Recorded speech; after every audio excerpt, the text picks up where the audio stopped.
이번에 아리셀이라는 화성의 1차 전지 공장에서 불이 크게 났었죠. 역대 최대 참사입니다. 공장 참사 중에 최대 참사고, 그 전에 일어났던 참사가 20명가량이 사망했던 사고였대요. 근데 이번에 사망하신 분은 24명이라고 합니다. 두세 명인가 한국 분이시고 나머지 대부분이 이제 외국인 노동자셨다고 얘기를 해요.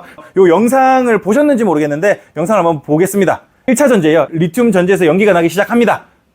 불 꺼보려고 이제 별의별 노력을 다 하는데 계속 불이 확장되는 거고, 소화기까지 써가면서 불을 끄려고 합니다.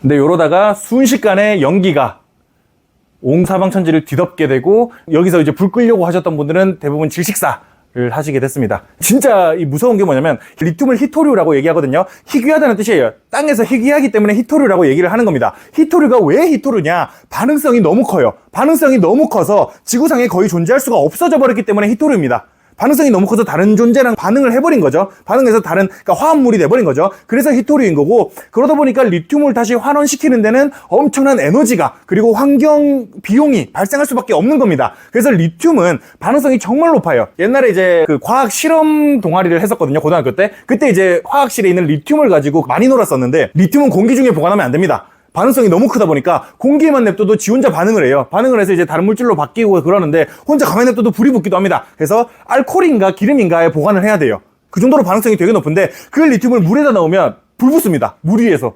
그러니까 그 정도로 반응성이 정말 크고, 물 같은 경우는 반응성을 잘 일으키게 만들 수 있는 물질인데, 그런 물질들을 억지로 지금 우리가 분해해가지고 여기 전지를 만들어서 쓰고 있는 거예요. 그러다 보니까 요거의 에너지는 되게 높다. 그리고 그 반응성을 일으킬 수 있는 가능성 또한 되게 높다라고 말씀을 드릴 수가 있겠고, 만약에 이거를 단체로 모아놓은 어떤 곳이 있으면 그 근처 지나가다가 연기 난다? 불 끌 생각하면 절대 안 됩니다. 무조건 도망가야 돼요. 진짜로 무조건 못 끕니다, 이거. 우리 지금 시판되어 있는 소화기로도 절대 못 끄고요. 화학적 화재를 불 끌 수 있는 소화기 자체가 되게 비싸기도 해요. 있을 수가 없습니다. 그래서 이런 일이 생기면 무조건 도망가셔야 됩니다. 정말로. 차라리 이제 개방된 공간이면 멀리 떨어지면 다행인데, 이런 폐쇄된 공간에서는 더 빨리 도망치셔야 됩니다. 공기가 탁 트인 곳으로. 요런 일이 진짜 없기를 바라고, 이번에 또 전기차에서 또 화재가 한 건 있었더라고요. 가다가 이제 연석을 부딪혔는데 배터리 쪽에 충격을 많이 크게 가했나 봐요. 배터리에서 불이 나가지고, 아이오닉 기사입니다. 40대 남자였는데 그분이 이제 사망을 했는데 조수석에서 발견이 됐답니다. 이게 뭘 말하는 거냐? 운전석이 문이 안 열려가지고 조수석으로 탈출을 하려다가 그 불타서 돌아가신 거예요.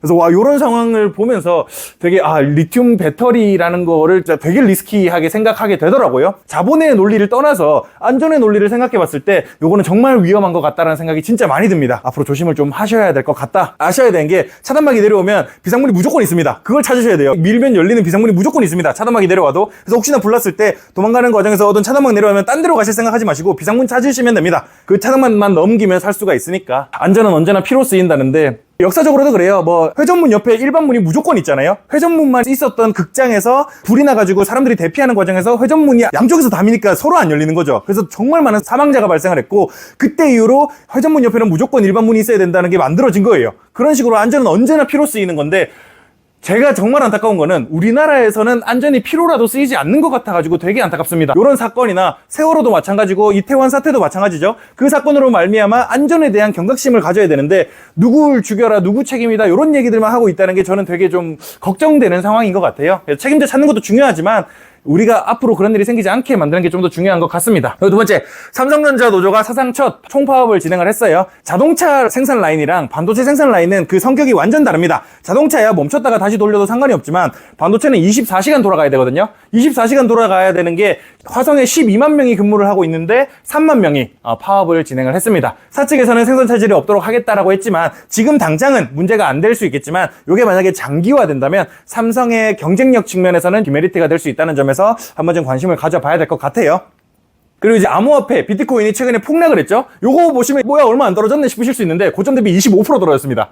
그러니까 원체 변동성이 크다 보니까 이게 별로 안 떨어진 것처럼 보일 뿐이지 고점 대비 25%가 빠졌어요. 엄청나게 많이 빠졌고, 암호화폐가 오르고 떨어지는 이슈는 항상 지나고 나서야 뭐 얘기가 나오잖아요. 지금 제일 유력한 거는 독일 정부가 불법 범죄자로부터 압수했던 비트코인 50만 개를 매도하는 과정에서 이렇게 떨어졌다라는 얘기가 주된 얘기고요. 그리고 또 이제 마운트 곡스라는 일본의 암호화폐 거래소가 있는데, 그 거래소가 10년 전에 해킹을 당했습니다. 그 거래소가 자산을 청산하는 과정에서 또 떨어졌다라는 얘기들 두 가지가 좀 주된 주제로 압축된다고 말씀을 드릴 수가 있겠고요.